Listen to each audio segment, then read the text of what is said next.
COVID-19 outbreak has induced an unprecedented significant setback to the international economic development and global financial market.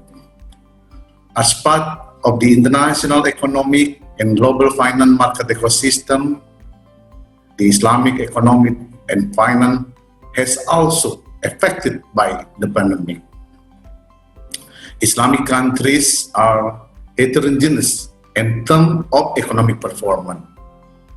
Based on the latest list of economists by World Bank and as published on June 2020, 30% of Organization of Islamic Cooperation (OIC) member are low-income countries, 29 lower middle-income countries, 29% upper-income countries, and 30% high-income countries.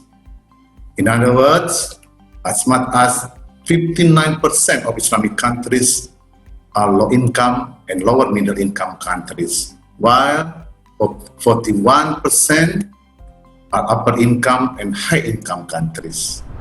Kementerian Agama Republik Indonesia amat mengapresiasi penyelenggaraan ISEF oleh Bank Indonesia bersama para mitra strategis BI di dalam upaya meluaskan edukasi, menggait partisipasi, dan mendorong kolaborasi yang lebih kuat di kalangan para pemangku kepentingan ekonomi dan keuangan syariah, khususnya pada sektor sosial, Islamic Social Fund yang terus kita kembangkan di tanah air kita. Pengembangan wakaf menjadi salah satu isu penting sebagai buffer penyangga ekonomi nasional kita yang sedang menghadapi resesi.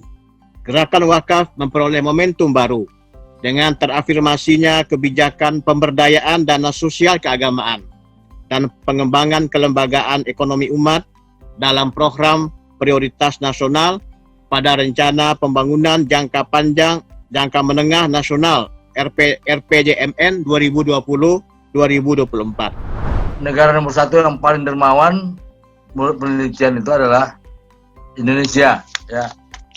Maka mungkin semakin dermawannya ya banyak orang juga minta di jalan. Karena di mana di lampu merah, di mana kalau orang minta banyak yang ngasih gitu. Ya makanya ya banyak dermawan sebenarnya di Indonesia ini. Sehingga asli dermawan ini banyak asasi wakaf yang ada di dalam negeri kita ini. Luas tanah wakaf itu ada sekitar, ini tanah aja nih, 522.517 meter. Ini karena saya sampaikan ini sangat luas sekali ya. Mungkin kalau dibanding beberapa negara, ada negara yang lebih luas tanah wakaf Indonesia ini dari negara bersangkutan. Ya, ini apa potensi wakaf, apa luas tanah wakaf. Nazir wakaf terbanyak di dunia, ribuan nazir perorangan. Dan ada 248 nazir wakaf uang. Nah, kemudian wakaf uang dikelola bank melalui penyetor melalui perbankan.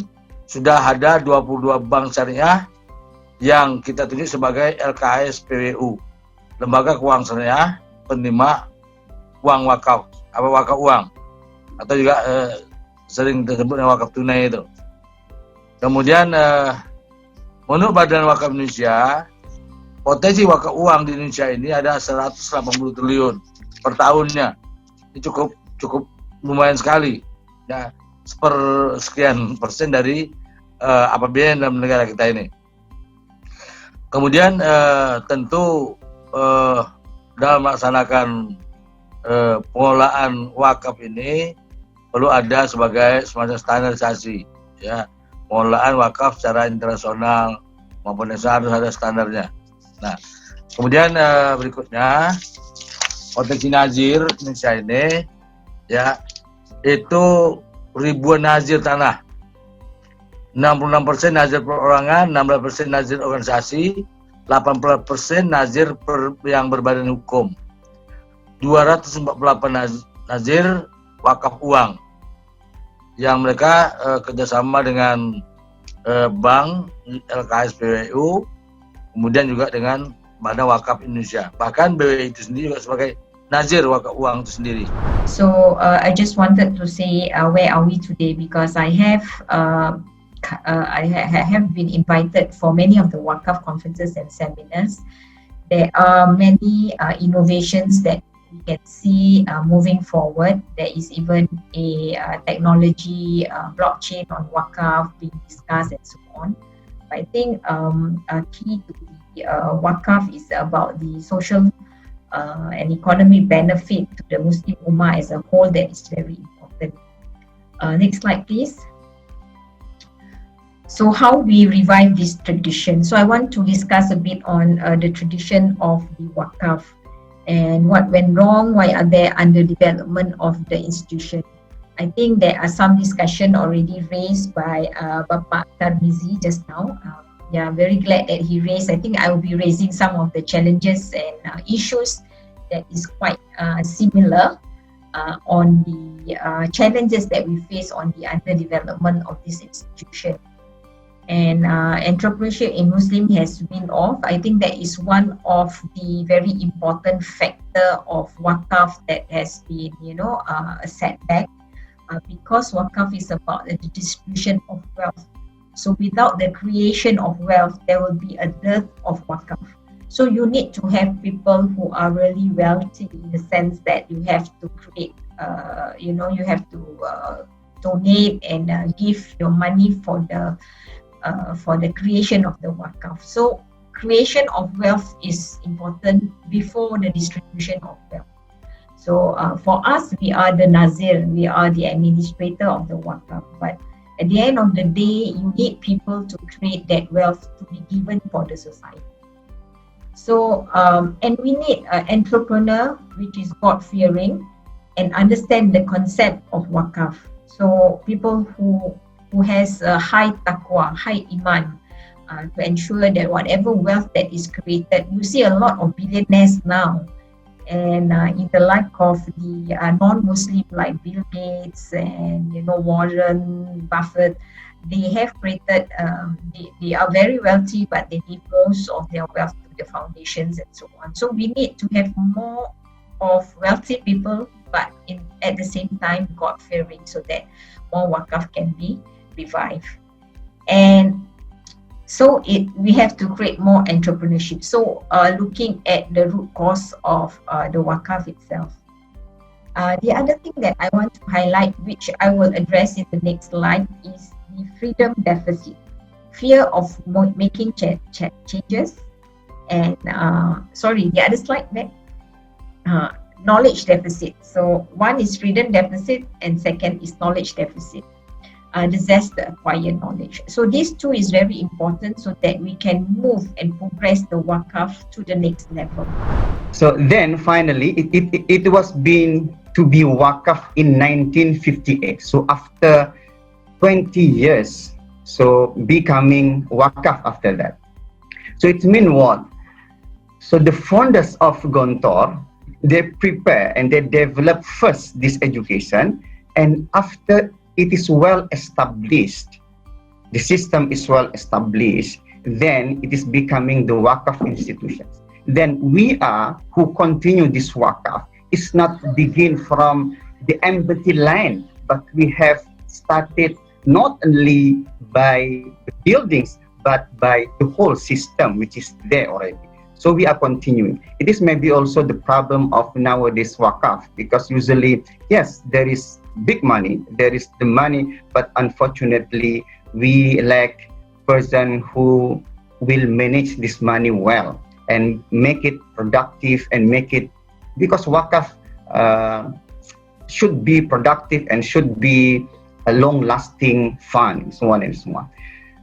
So when it was becoming Wakaf in 1958, the land which is becoming Wakaf is 18 hectares of land. And today in 2020, Alhamdulillah, we have 1,577 hectares of Wakaf.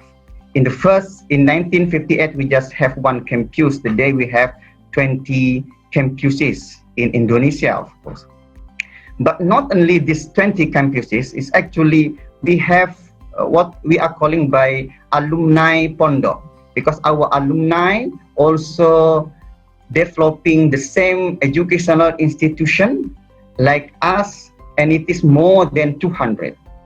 And fortunately also the alumni of alumni pondok also make the same institutions. Then we are now have more than 500 institutions like Gontor in Indonesia, but also we have also our alumni pondok in Malaysia, in Thailand, So it is actually what we want to share about.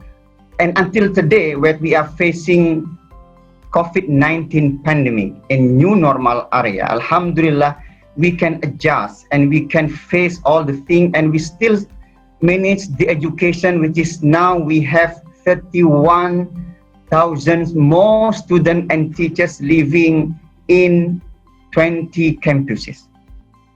We also still continuing constructing new buildings, such as we are finishing our hospital. We are still adding new dormitories in some campuses. We also have new department store. We are building laboratory, and in Campus for Girls, they are also building view tower, because the view is very beautiful there. And we have also more than 30 business enterprise, from printing house, restaurants, hotels, gas stations, mini market. We have also palm plantation in Jambi. We have also, of course, agriculture, farm, and so on.